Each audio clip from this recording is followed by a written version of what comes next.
So very good morning aspirants. Good morning to one and all. Very good morning. या EP अकॅडमीच्या online session मध्ये तुमचं सर्वांचं पुन्हा एकदा स्वागत आहे. तर एस्पायरंट्स प्रिव्हियस लेक्चर मध्ये आपण कव्हर अप केलं होतं फार्मास्युटिकल लेजिस्लेशन आणि आता या लेक्चर मध्ये आपण कव्हर अप करतोय the most important act from the pharmaceutical jurisprudence and that is drug and cosmetic act. तर एस्पायरंट्स आपल्याला हे सगळ्यांना समजलं की हा ड्रग अँड कॉस्मेटिक ऍक्ट हा कशा आणि कोणत्या बेसिसवरती पास करण्यात आला. आपण याच्या कमिटीज पण कव्हर केल्या होत्या एस्पायरंट्स. आपण हे स्टडी केलं होतं की drug and cosmetic act pass करण्यासाठी सगळ्यात पहिल्यांदा RN चोप्रा कमिटी इस्टॅब्लिश करण्यात आली. या कमिटीला आपण नेम दिलं होतं ड्रग इन्क्वायरी कमिटी. त्यानंतर या कमिटीचे काही रिपोर्ट्स आले, या कमिटीचे काही रिकमेंडेशन आले आणि त्यानंतर काही असोसिएशन इस्टॅब्लिश करण्यात आले एस्पायरंट्स. आणि फायनली 1940 मध्ये एक ड्रग बिल पास करण्यात आलं आणि ह्या ड्रग बिलला लेटर ऑन अडॉप्ट करण्यात आलं 1940 act. So that is drug and cosmetic act. तर एस्पायरंट्स या ऍक्टला पास करण्यासाठी काय इम्पॉर्टंट ऑब्जेक्टिव्ह हे गव्हर्नमेंट ऑफ इंडियाकडे होते. या ऍक्टला पास करण्यासाठी आपण पाहिलं होतं पाठीमागच्या लेक्चरमध्ये की या ऍक्टच्या आधी कुठल्याही प्रकारचं लेजिस्लेशन, कुठल्याही प्रकारचा कंट्रोल हा मॅन्युफॅक्चरिंग वरती, कुठल्याही प्रकारचं लेजिस्लेशन हे ड्रगच्या इम्पोर्ट वरती, कुठल्याही प्रकारचं लेजिस्लेशन हे ड्रगच्या सेलिंग वरती व डिस्ट्रीब्युशन वरती नव्हतं. त्यामुळे तर आपण हा ऍक्ट पास केला. मग या ऍक्टचं ऑब्जेक्टिव्ह काय, तर या ऍक्टचं जे प्राईम ऑब्जेक्टिव्ह आहे ते हेच होतं to regulate the import, to regulate the manufacturing, to regulate the distribution और to regulate the selling of the drugs. मग आता गव्हर्नमेंटने याला रेग्युलेट कसं करायचं, या ऍक्ट थ्रू हे जे मॅन्युफॅक्चरिंग आहे, डिस्ट्रीब्युशन आहे, सेलिंग आहे, यांना कोणत्या बेसिसवरती रेग्युलेट केलं. तर एस्पायरंट्स गव्हर्नमेंटने याला रेग्युलेट करण्यासाठी 3 प्रकारची ऍडमिनिस्ट्रेटिव्ह बॉडीज बनवल्या. त्यातील फर्स्ट बॉडी होती दॅट इज ऍडवायझरी बॉडी, जी की ऍडवाइस देण्याचं काम करत होती. सेकंड बॉडी जी याच्यामध्ये इस्टॅब्लिश करण्यात आली दॅट इज अनालिटिकल बॉडी, जिचं काम होतं अनालिसिस करणं. आणि थर्ड बॉडी होती दॅट इज एक्झिक्युटिव्ह बॉडी. ज्याच्यामध्ये आपण पाहिलं की ड्रग इन्स्पेक्टर असतील, कस्टम कलेक्टर्स असतील, जे रेग्युलेट करायचं की हे जे मॅन्युफॅक्चरिंग आहे, डिस्ट्रीब्युशन आहे किंवा इम्पोर्ट आहे हा ऍज पर स्टँडर्ड आहे की नाही. ज्या कंपनीज आहेत ज्यांच्या थ्रू आपल्याला हे रेग्युलेशन करायचंय त्यांना आपण लायसन्सिंग देणार. लायसन्सिंग देण्यासाठी त्यांना आपण काही सर्टन क्रायटेरिया सांगणार की yes, if you want to get the licence for your own premises then तुमच्याकडे एवढ्या फॅसिलिटीज असायला पाहिजेत आणि ह्या फॅसिलिटीज तुम्ही जर कंप्लेन करत असाल तर तुम्हाला त्या प्रिमायसेसला आपण लायसन देऊ. हे गव्हर्नमेंटने केलं under this pharmacy act, under this drug and cosmetic act 1940. आणि मग अशा प्रकारे या ऍक्टनी ड्रगचं मॅन्युफॅक्चरिंग, ड्रगचं डिस्ट्रीब्युशन, ड्रगचं इम्पोर्ट, ड्रगचं सेलिंग हे रेग्युलेट करण्याचं काम केलं. आणि या ऍक्टच्या आधी कुठल्याही प्रकारचं लेजिस्लेशन याच्या कंट्रोलसाठी नव्हतं. म्हणून या ऍक्टचे ऑब्जेक्टिव्ह पण आपल्या एक्झामसाठी खूप इम्पॉर्टंट असतात एस्पायरंट्स. फर्स्ट ऑफ ऑल या ऍक्टचं इंट्रोडक्शन बघा की हा जो ड्रग अँड कॉस्मेटिक ऍक्ट आहे, drug and cosmetic act 1940 and rules under their 1945 हा इंडियाज प्रायमरी लेजिस्लेशन आहे. लेजिस्लेशनचा अर्थ असतो एस्पायरंट्स ग्रुप ऑफ लॉज. यामध्ये खूप सारे वेगवेगळे चॅप्टर्स देण्यात आलेले आहेत. हा ड्रग अँड कॉस्मेटिक ऍक्ट हा वेगवेगळ्या सेक्शन मध्ये डिवाइड करण्यात आलेला आहे. त्यामुळे हे इंडियातील सगळ्यात पहिलं लेजिस्लेशन हे 1940 ला आपण इस्टॅब्लिश केलं. त्यानंतर या लेजिस्लेशनचा जो बर्थ होता तो 10 एप्रिल 1940 ला झालेला आहे. आणि एस्पायरंट्स याचे खूप सारे सबसिक्वेंट अमेंडमेंट पण झाले, पण रिसेंट अमेंडमेंट जी झालेली आहे ती 2023 मध्ये दिलेली आहे आणि ते इफेक्टिव्ह होती 31 डिसेंबर 2024 मध्ये. अशा प्रकारचं हे याचा अपडेटेड पॉइंट तुम्हाला लक्षात ठेवायचं आहे. रिसेंटली हे तुम्हाला माहिती असायला पाहिजे. आणि यामध्ये मग आपण या ऍक्टच्या थ्रू पहिला पॉइंट आपण कव्हर करणार आहोत एस्पायरंट्स आणि ते म्हणजे याचे ऑब्जेक्टिव्ह. कोणत्या प्रकारच्या ऑब्जेक्टिव्हला कन्सिडर करत हा ड्रग अँड कॉस्मेटिक ऍक्ट हा इंट्रोड्यूस करण्यात आला. आताच आपण याच्याबद्दल डिस्कस केलं की सगळ्यात प्राईम ऑब्जेक्टिव्ह जे होतं या गव्हर्नमेंटचं या ऍक्टला पास करण्याच्या पाठीमागे ते होतं to regulate the import, manufacturing, distribution or the selling of the drug and the cosmetics through the licensing. मी तुम्हाला आता सांगितलं की एखाद्या कंपनीला लायसन देणे याचा अर्थ त्या कंपनीचं काही क्रायटेरिया कंप्लायन झाल्याशिवाय ते लायसन्सिंग देणार नाही. कंप्लायन करण्यासाठी त्या कंपनीला त्या फॅसिलिटीज बिल्डअप कराव्या लागतील. मग फॅसिलिटी बिल्डअप होतील तर एस्पायरंट्स ती कंपनी इफिशियंटली रन होईल आणि क्वालिटी, सेफ्टी आणि इफिकसी यावरती कोणत्याही प्रकारचा इम्पॅक्ट होणार नाही. लायसन्स फॉर एक्झाम्पल अजून एक इथं तुम्ही पाहू शकता की ज्यावेळेला ड्रग इन्स्पेक्टर हा एखाद्या मेडिकल शॉपसाठी लायसन देतो त्यावेळेला तो कोणते कोणते क्रायटेरिया पाहतो तुम्हाला माहितीये. तो त्या मेडिकल शॉपचा एरिया पाहतो स्क्वेअर फीट मध्ये, तो मेडिकल शॉप मध्ये फ्रीज पाहतो, त्याचं त्याला बिल लागतं. सो जेणेकरून जे ड्रग्स आपण so under the cool temperature किंवा अंडर द कोल्ड टेम्परेचर आपण ज्यांना स्टोअर करतो सो ते तिथं मेंटेन व्हावे म्हणून.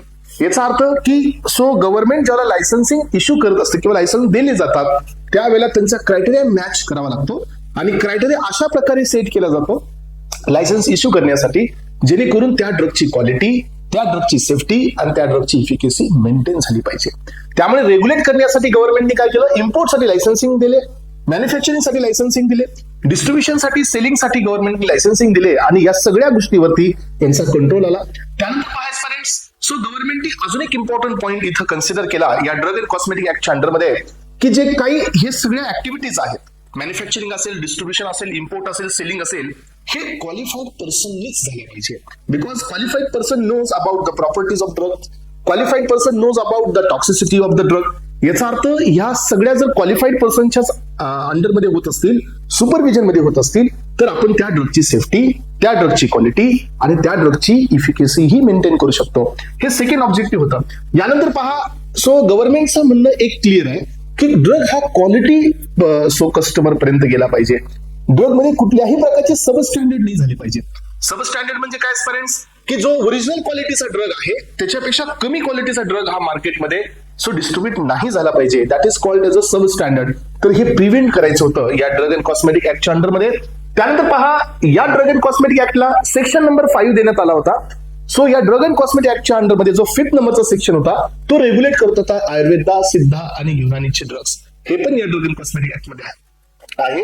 त्यानंतर पहा, जसं तुम्हाला माहिती आहे की कुठलाही ऍक्ट रेग्युलेट करण्यासाठी एक कमिटी लागते, एक बॉडी लागते. तसं ह्या ड्रग अँड कॉस्मेटिक ऍक्टचा बर्थ झाला 1940 ला आणि इमिडिएटली आफ्टर दिस 1941 ला ड्रग अँड कॉस्मेटिक ऍक्टच्या अंडरमध्ये ही ड्रग टेक्निकल ऍडवायझरी बोर्ड आणि ड्रग कन्सल्टेटिव्ह कमिटी बनवण्यात आली. सो जेणेकरून काही मेंबर्स याच्यामध्ये ऍड करण्यात आले. सो याच्या अंडरमध्ये काही वेगवेगळे जे वेगवेगळ्या स्टेटमध्ये असणारे जे काउन्सिल्स असतील, जे medical council of India, pharmacy council of India, यांना सगळे डायरेक्टर्स असतील, यांना सगळं एकत्र करण्यात आलं आणि इम्पॉर्टंट बॉडी ही इस्टॅब्लिश केली. That is the drug technical advisory board, जी स्टेट गव्हर्नमेंटला आणि सेंट्रल गव्हर्नमेंटला टेक्निकल मॅटरवरती ऍडवाइस देते. ही बॉडी पण आपण डीएनसी ऍक्टच्या अंडरमध्ये या ठिकाणी एक्सपिरियन्स इस्टॅब्लिश केली. यानंतर पहा, सो आपण ड्रग इन्स्पेक्टरला पण अपॉइंट केलं. याच ऍक्टच्या अंडरमध्ये आपण गव्हर्नमेंट अनालिस्टला पण अपॉइंट केलं, जेणेकरून ड्रग इन्स्पेक्टर हे प्रिमायसेसचे इन्स्पेक्शन करतील. So if he want to take any sample, तो सॅम्पलिंग करेल आणि हे सॅम्पलिंग जाईल सो गव्हर्नमेंट अनालिस्ट कडे आणि गव्हर्नमेंट अनालिस्ट त्याचा रिपोर्ट हा पब्लिश करेल किंवा त्याचा रिपोर्ट हा ट्रिप्लिकेट फॉर्म मध्ये तो वापस देईल, जेणेकरून जो कंट्रोल आहे गव्हर्नमेंटचा तो स्ट्रिंजंट राहील. आणि याचं प्राईम ऑब्जेक्टिव्ह काय होतं की कुठल्याही प्रकारचा सब स्टँडर्ड, कुठल्याही प्रकारचा मिसब्रँडेड, कुठल्याही प्रकारचा स्पुरियस, कुठल्याही प्रकारचा अडल्ट्रेटेड ड्रग हा मार्केटमध्ये कस्टमरला डिस्ट्रीब्यूट केला जाऊ नये, यासाठी हे सगळ्या गोष्टी करण्यात आल्या. म्हणून हे ड्रग अँड कॉस्मेटिक ऍक्टचे इम्पॉर्टंट ऑब्जेक्टिव्ह तुमच्या समोर आपण एक्सप्लेन केलेले आहेत. यानंतर पाहण्यापर्यंत ड्रग अँड कॉस्मेटिक ऍक्ट मध्ये किती सेक्शन्स आहेत. So drug and cosmetic act मध्ये खूप सारे सेक्शन्स आहेत. मग ड्रग अँड कॉस्मेटिक ऍक्ट मध्ये किती चॅप्टर्स आहेत. तर parents, drug and cosmetic act हा मेनली 5 डिफरंट सेक्शन मध्ये डिवाइड करण्यात आलेला आहे. सो यामध्ये टोटल असे 6 आहेत, बट मेनली 5 सेक्शन्स देण्यात आलेले आहेत. सो 5 डिफरंट सेक्शन म्हणण्यापेक्षा 5 डिफरंट चॅप्टर्स मध्ये या ठिकाणी डिस्ट्रीब्यूट करण्यात आलेला आहे. Chapter number 1, chapter number 2, chapter number 3, chapter number 4, chapter number 5 अशा प्रकारचे वेगळे वेगळे 5 चॅप्टर ह्या ड्रग अँड कॉस्मेटिक ऍक्टच्या अंडरमध्ये देण्यात आलेले आहेत आणि हे चॅप्टर प्रत्येकाचे रिलेशन तुम्हाला वेगळे वेगळे दाखवतात. सो या चॅप्टरच्या मध्ये वेगवेगळे सेक्शन्स आहेत. सो मेन तर हे चॅप्टर्स आहेत आणि ह्या चॅप्टरच्या मध्ये पुन्हा वेगळे वेगळे सेक्शन्स आहेत. यामध्ये पहिला चॅप्टर आहे चॅप्टर नंबर 1. हा ड्रग अँड कॉस्मेटिक ऍक्ट मध्ये सर्व इंट्रोडक्टरी पार्टला कव्हर करतो, इन्क्लुडिंग द डेफिनेशन्स. हे सगळे डेफिनेशन्स वगैरे या इंट्रोडक्टरी पार्ट मध्ये येतात. That is chapter number 1.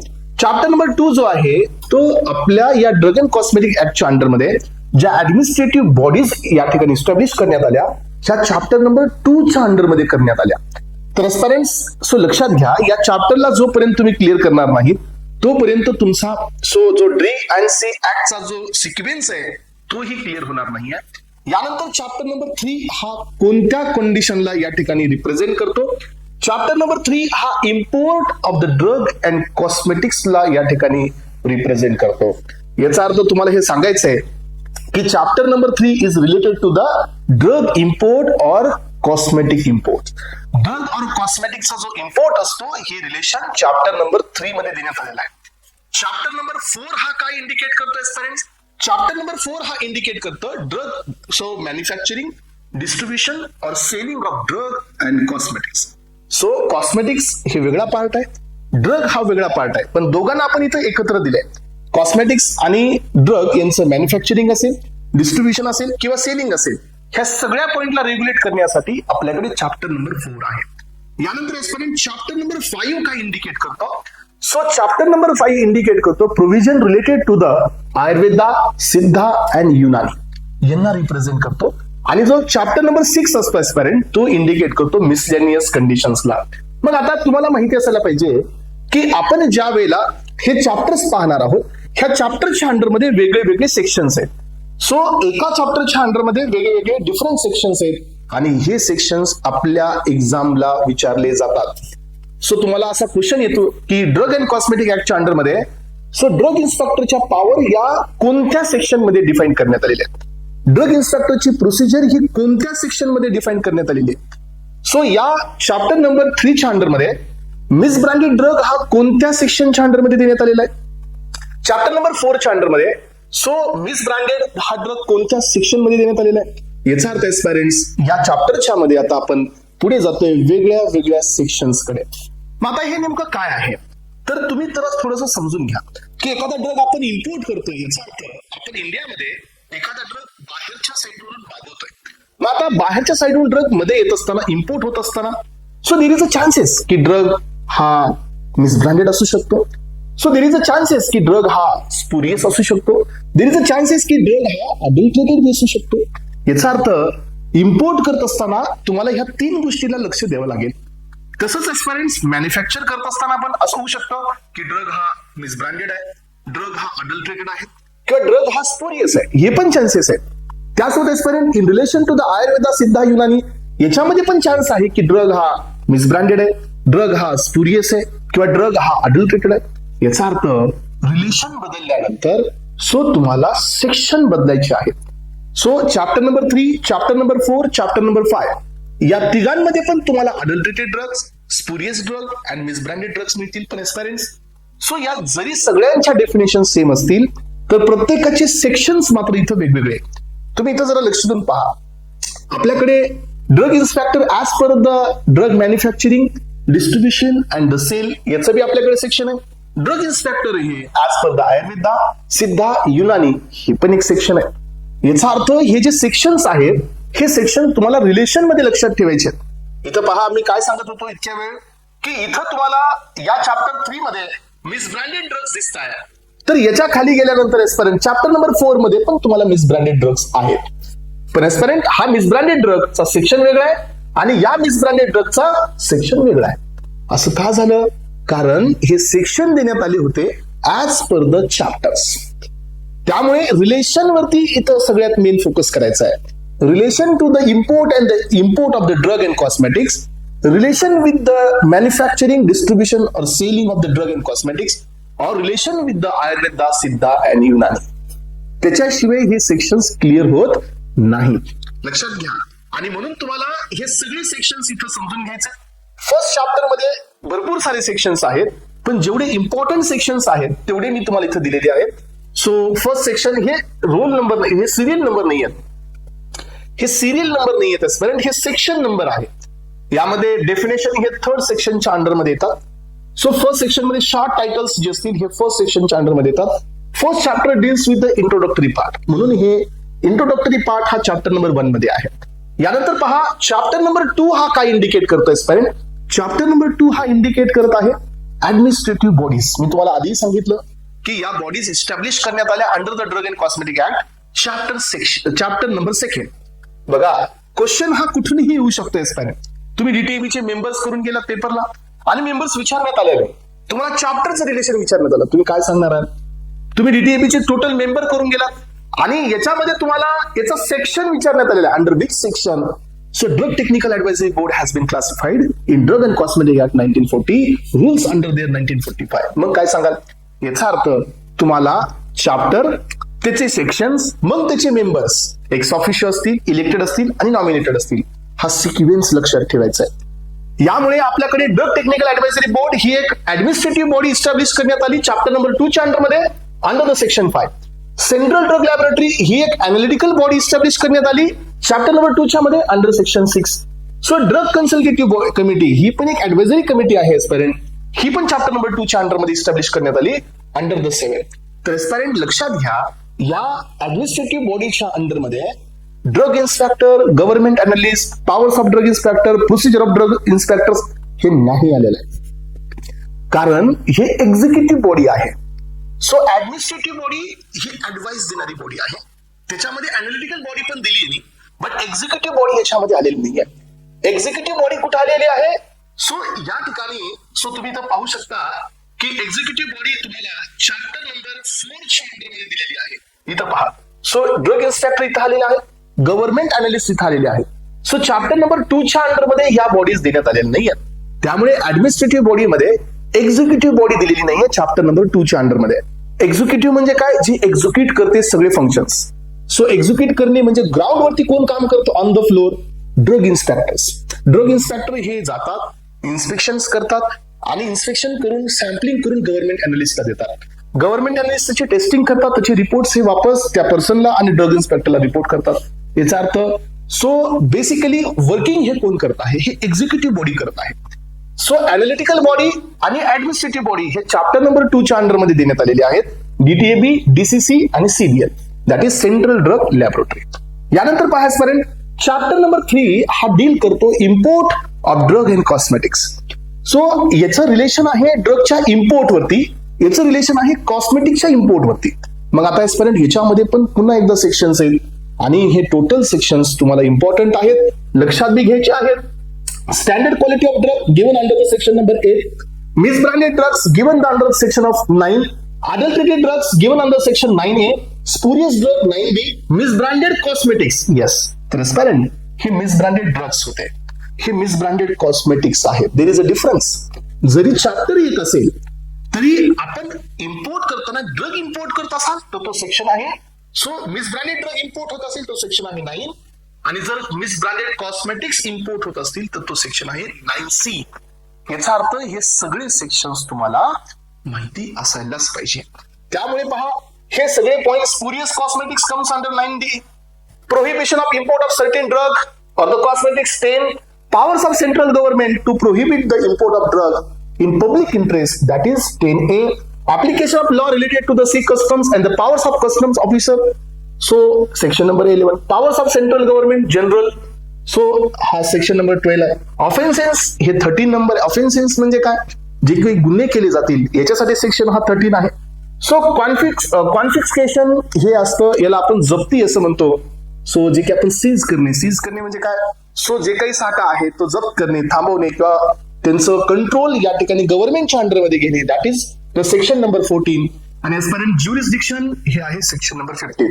तर हे सेक्शन्स आहेत तुमच्या चॅप्टर नंबर 3 मध्ये related to the import of drug and cosmetics. तर हे सगळेच्या सगळे सेक्शन हे एक्झाम साठी खूप जास्त इम्पॉर्टंट आहेत एस्पायरंट्स. यानंतर मग आता आपण पुढे जातोय चॅप्टर नंबर 4 कडे. What is this chapter number 4? Chapter number 4 हा कशाच्या रिलेशन मध्ये आहे? ड्रगचं manufacturing, so selling and distribution, किंवा कॉस्मेटिक्सचं मॅन्युफॅक्चरिंग किंवा सेलिंग किंवा त्याचं डिस्ट्रीब्युशन. याचा अर्थ आपण असं म्हणू शकतो manufacture, sale or the distribution of drug or cosmetics. याच्यासाठी हा सेक्शन देण्यात आलेला आहे, सेक्शन नंबर 4. मग या सेक्शनच्या अंडरमध्ये पण आपल्याला काय मिळेल एस्पिरंट्स? इथंही तुम्हाला मिसब्रँडेड ड्रग्स मिळतील, इथंही तुम्हाला स्टँडर्ड क्वालिटी मिळेल, इथेही तुम्हाला adulterated, spurious, misbranded cosmetics, spurious cosmetics मिळतील. पण एस्पिरंट यांच्या डेफिनेशन जरी वरच्या डेफिनेशन सारखे असतील, तुम्ही कुठेही जा, अडल्ट्रेटेड ड्रग्स हे सेक्शन नंबर 3 असो, सेक्शन नंबर 4 असो, सेक्शन नंबर 5 असो, अडल्ट्रेटेड ड्रगची definition is remain same. But what is the difference? So हा अडल्ट्रेटेड ड्रग सेक्शन अंडर किती आहे? 17 आहे. याच्या आधीचा जो अडल्ट्रेटेड ड्रग होता तो किती सेक्शन मध्ये होता? 9A. हा, मग हे पॉइंट तुम्हाला एक्झाम मध्ये हिट होऊ शकतो. सेक्शन नुसार तुम्हाला इथं सांगायचंय की कशाच्या अंडरमध्ये काय आहे. तर एस्पायरंट हे सगळे सेक्शन तुम्ही इथं समजून घ्या. So misbranded drug, adulterated drugs, spurious drug, misbranded cosmetics, spurious cosmetics. So 18A मध्ये prohibition of manufacturing and the selling of the certain drug and cosmetics. So disclosure of name of manufacturer 18A. हा तर आपल्यासाठी ही column पण important आहे. So government analyst has been appointed under the section 20. लक्षात घ्या, in relation to the drug manufacturing, selling और डिस्ट्रीब्युशनच्या सेक्शन मध्ये चॅप्टर नंबर 4 याच्या अंडरमध्ये 20 सेक्शनच्या अंडरमध्ये आपण गव्हर्नमेंट अनालिस्टला अपॉइंट करतो. यानंतर aspirant drug inspector has been appointed under the section number 21. तर इथं जो आहे, इथं बी गव्हर्नमेंट अनालिस्ट आहे, इथं बी ड्रग इन्स्पेक्टर आहे. तर एस्पायरंट याच्या थोडंसं खाली गेल्यानंतर तुम्हाला इथं दिसेल की इथं बी तुम्हाला गव्हर्नमेंट अनालिस्ट आहे आणि इथंही ड्रग इन्स्पेक्टर आहे. Then what is the difference? तर एस्पायरंट्स डिफरन्स आहे, हा डिफरन्स आहे, हा जो गव्हर्नमेंट अनालिस्ट आहे in relation to the Ayurveda, Siddha and Unani, त्यामुळे याचा सेक्शन आहे 33F, तिथं होता 20. आता इथं जो आहे ड्रग इन्स्पेक्टर हा relation to the Ayurveda, Siddha and Unani, तो आहे 33G, तिथं होता 21. याचा अर्थ तुम्हाला हे पॉइंट एक्झाम मध्ये हिट केले जाऊ शकतात आणि तुम्हाला या पॉइंट कडे थोडस जास्त फोकस करायचंय. Powers of drug inspectors given in 22 sections. Procedure of drug inspectors given in 23 section. यानंतर पहा एस्पायरंट्स, रिपोर्ट ऑफ गव्हर्नमेंट अनालिस्ट. जो गव्हर्नमेंट अनालिस्ट रिपोर्ट देतो, गव्हर्नमेंट अनालिस्ट रिपोर्ट देत असताना ट्रिप्लिकेट फॉर्म मध्ये रिपोर्ट देतो एस्पायरंट्स, आणि फॉर्म नंबर 13 मध्ये. फॉर्म नंबर 13 आणि रिपोर्टचे 3 सॅम्पलिंग नाही, 3 वेगवेगळे सॅम्पल्स बनवून तो रिपोर्ट ट्रिप्लिकेट फॉर्म मध्ये देत असतो. मग आता या ठिकाणी आपण हे पाहतोय की रिपोर्ट जी असतील हे 25th सेक्शन मध्ये देण्यात आलेले आहेत. सो यानंतर पहा एस्पायरंट्स, परचेसर जर एखाद्या कस्टमरला जर ड्रग और कॉस्मेटिकची टेस्टिंग करायची असेल तर त्याचा सेक्शन हा 26 आहे. Powers of central government to prohibit the manufacturing drug और cosmetic in public interest. So in relation to the chapter 4 तर हे 26A मध्ये आहे. पेनल्टी 27 मध्ये आहे. So penalty for the manufacturing of the cosmetics, ती ड्रगची पेनल्टी आहे, कॉस्मेटिकची पेनल्टी आहे, तर ही 27A मध्ये आहे. Penalty for non disclosure of name of the manufacturer, so हा सेक्शन 28 आहे. Penalty for not keeping the documents जर मेंटेन करण्यात नाही आले तर त्याच्यासाठी सेक्शन हे 28 देण्यात आलेलं आहे. सो यानंतर ही पण एक पेनल्टीच आहे कॉस्मेटिकची. सो यानंतर पहा फ्रेंड्स, गव्हर्नमेंट अनालिस्टचा रिपोर्ट जर तुम्ही ऍडव्हर्टाइजमेंटसाठी जर वापरत असाल, सो फॉर एक्झाम्पल एखाद्या कंपनीला गव्हर्नमेंट अनालिस्टचा रिपोर्ट गेलेला आहे आणि तो रिपोर्ट हा एकदम नॉर्मल आहे किंवा एकदम अप्रोप्राइट आहे, कुठल्याही प्रकारचं उल्लंघन, कुठल्याही प्रकारची इन्फ्रिजमेंट त्या रिपोर्टमध्ये दिलेली नाही आहे. Then this company is started doing the advertisement against this report. You see, government analyst has given the clearance to us. आणि आता आमची कंपनी ही एकदम रेप्युटेड आहे, गव्हर्नमेंट अनालिस्ट मान्यता आहे, अशा प्रकारची ऍडव्हर्टाइजमेंट तुम्ही नाही करू शकत. गव्हर्नमेंट अनालिस्टच्या रिपोर्टचं तुम्ही जर ऍडव्हर्टाइजमेंटसाठी जर यूज करत असाल तर त्याच्यासाठी पेनल्टी आहे आणि ही पेनल्टी सेक्शन नंबर 29 मध्ये दिलेली आहे. त्यानंतर हे सगळे पॉइंट्स क्लिअर आहेत. सो चॅप्टर नंबर 5 हा तुम्हाला माहिती आहे की हा relation to the Ayurveda, relation to the Siddha, relation to the Unani आहे. सो आपण आतापर्यंत जे पाहिलं एस्पिरंट्स हे सगळं रिलेशन टू द ॲलोपॅथी होता. आता आयुर्वेदा, सिद्धा, युनानीकडे चाललोय. मग जसं आपल्यासाठी डीटीएबी होता, येस, तसं यांच्यासाठी पण डीटीएबी आहे. जसं आपल्यासाठी ड्रग कन्सल्टेटिव्ह कमिटी होती तसं यांच्यासाठी पण ड्रग कन्सल्टेटिव्ह कमिटी आहे. जसं आपल्यासाठी ड्रग इन्स्पेक्टर्स होते तसं यांच्यासाठी पण ड्रग इन्स्पेक्टर्स आहेत. जसं आपल्यासाठी गव्हर्नमेंट अनालिस्ट होते तसं यांच्यासाठी पण गव्हर्नमेंट अनालिस्ट आहेत. पण प्रत्येकाचे सेक्शन्स वेगवेगळे आहेत. सेक्शन्स मध्ये कन्फ्युजन करायचं नाही. हे पहा, सो पहिला आहे section number 33C. So Ayurveda, Siddha, Unani drugs technical advisory board. तिथं पण डीटीएबी आला, इथंही डीटीएबी आला, पण हा DTAB in relation to the Ayurveda, Siddha, Unani आहे. Ayurveda, Siddha, Unani drug consultative committee section number 33D.